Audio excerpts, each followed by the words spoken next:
माला और सरजू कई सालों से गांव के अमीर सेठ जय किशन के यहाँ काम करते। सेठ की फैक्ट्री में मजदूरी किया करता था और माला उसके घर के सारे कामकाज। सरजू और माला के दो बच्चे भी थे, बिंदिया और शिवा। सरजू और माला जितने ईमानदार और मेहनती थे, सेठ और उसकी बीवी सरिता उतने ही घमंडी और लालची थे। वो गरीबों को अपने पैरों की धूल समझते थे। माला, अरे माला कहाँ मर गई? यहाँ जल्दी। जी मालकिन बताइए। क्या बताऊं? 1 घंटे पहले कहा था तुझसे कि घर के काम जल्दी निपटा कर आ मेरे पास। शाम की पार्टी के लिए मुझे तैयार होना है, लेकिन तेरे कानों में मेरी आवाज जाती कहाँ है? माफ कर दीजिए मालकिन, वो आज बर्तन बहुत सारे थे इसीलिए वक्त लग गया। अब बातें मत बना मेरे सामने, जल्दी कर। वो बिस्तर पर मेरे सारे गहने रखे हैं, एक एक करके मुझे पहना दे। चल जल्दी कर। माला बिस्तर पर से गहने उठाने लगती है कि तभी सरिता उसे रोकते हुए कहती है, अरे सुन, रुक 1 मिनट। वो वाला हार तू मत छू से, मैं ही उठाती हूँ। सरिता एक ज्वेलरी बॉक्स उठाती है और फिर उसे खोलती है। उस बॉक्स में बड़ा ही सुंदर हीरों का हार था। उस हार की चमक देखकर माला ने कहा, ये हार तो बहुत ही सुंदर है। आप बैठिए, मैं पहना देती हूँ आपको। नहीं, रहने दे, तू इसे हाथ मत लगाना, मैला हो गया तो। असली हीरो का हार है, खास आज शाम की पार्टी के लिए खरीदा है मैंने। तुझे दूर से देखना है तो देख ले, वैसे भी तूने अपनी जिंदगी में असली हीरे थोड़ी ही देखे होंगे कभी। ऐसा मत कहिए मालकिन, मेरे बाबा हीरो की खान में काम करते थे।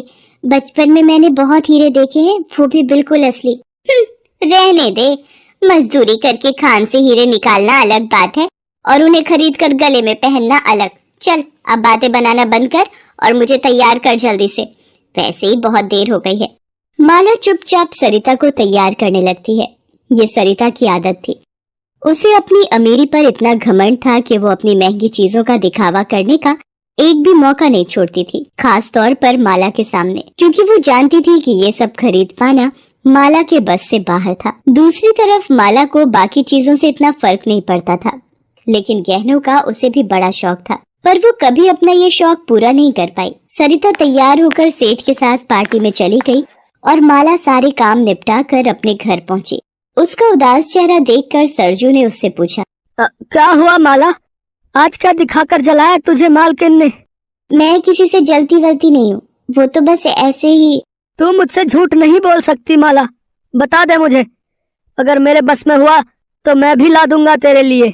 क्या ला दोगे? वैसा ही हीरो का हार जैसा मालकिन पहन कर गई है पार्टी में। माला ये क्या कह रही है तू? कब से होने लगी तेरी?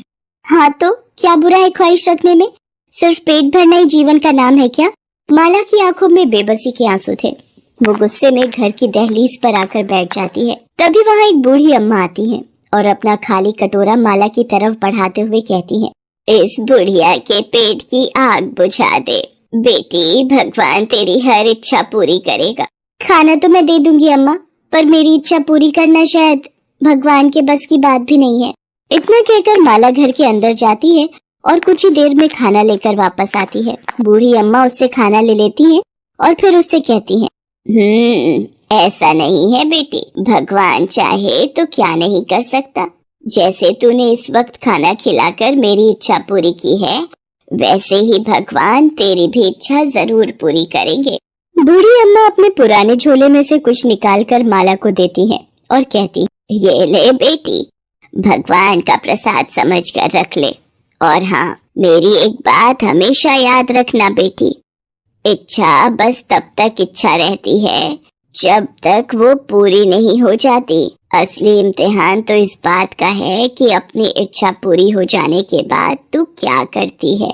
इतना कहकर बूढ़ी अम्मा वहाँ से चली जाती है। माला अपनी मुट्ठी खोलकर देखती है तो उसमें कुछ बीज होते हैं जो बूढ़ी अम्मा उसे देकर गई थी।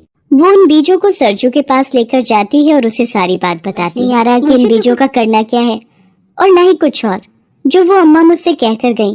अरे इसमें इतना सोचना क्या है, बीज है तो इन्हें घर के पीछे जाकर बो दे, कुछ न कुछ तो उग ही जाएगा। माला ऐसा ही करती है। घर के पीछे जो थोड़ी बहुत जगह थी उसके पास, वहाँ जाकर वो उन बीजों को मिट्टी में दबा देती है।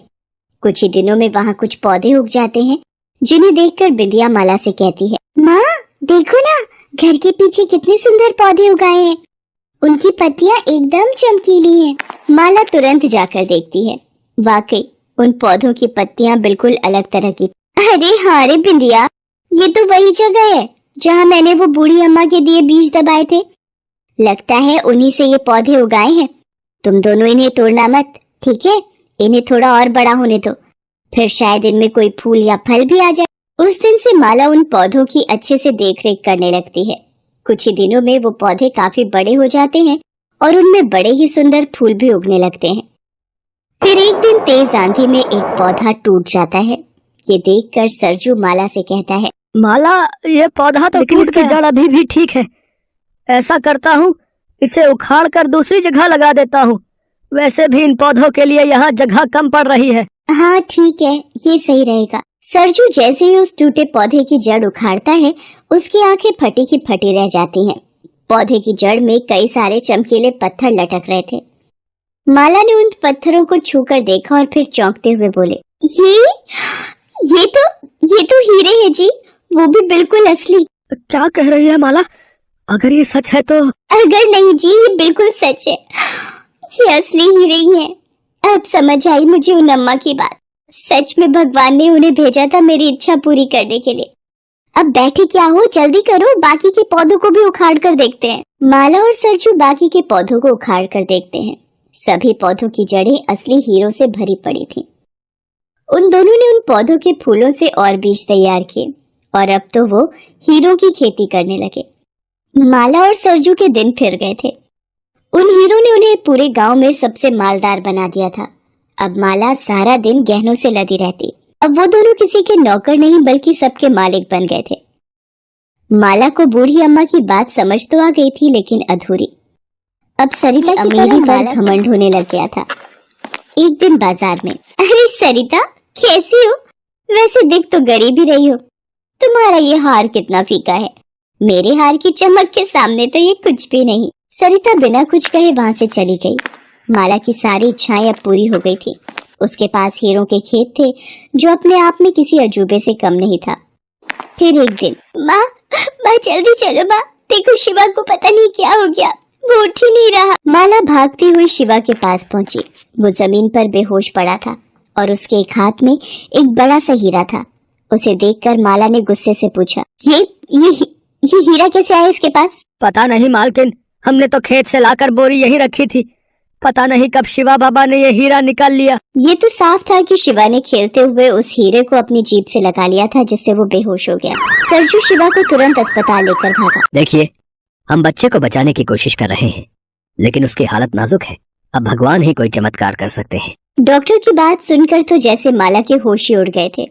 उसे तो अब जैसे हीरों से नफरत सी होने लगी थी।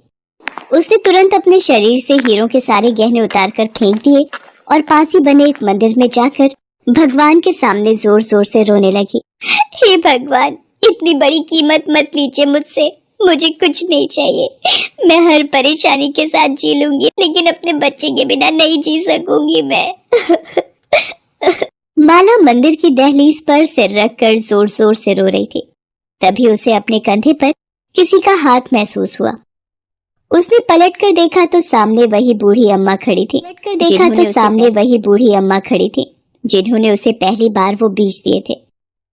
माला बूढ़ी अम्मा के पैर पकड़ते हुए बोली, अम्मा मुझे कुछ नहीं चाहिए, मेरी बस एक ही इच्छा है, मुझे मेरा बच्चा वापस चाहिए अम्मा, और कुछ नहीं चाहिए मुझे। मैंने कहा था ना बेटी, इच्छा बस तब तक है जब तक वो पूरी ना हो जाए। लेकिन सच ये भी है कि बिना इच्छाओं के इंसान के जीवन का भी कोई मोल नहीं है। तो चिंता मत कर, आज तेरा दिल पहले की तरह साफ है, तो भगवान तेरी इच्छा जरूर पूरी करेंगे। ये ले, ये भगवान का प्रसाद अपने बच्चे को खिला दे जाकर। बूढ़ी अम्मा फिर से कुछ बीज माला को देकर वहां से चली गई। माला ने तुरंत जाकर उन बीजों का रस शिवा के मुंह में डाल दिया। देखते ही देखते शिवा को होश आ गया। वो अब बिल्कुल ठीक था। माला बहुत खुश थी। भले ही उसके पास अब हीरों के खेत नहीं थे, लेकिन उसका बच्चा सही सलामत उसके पास था, जो उसके लिए सबसे बड़ी दौलत थी।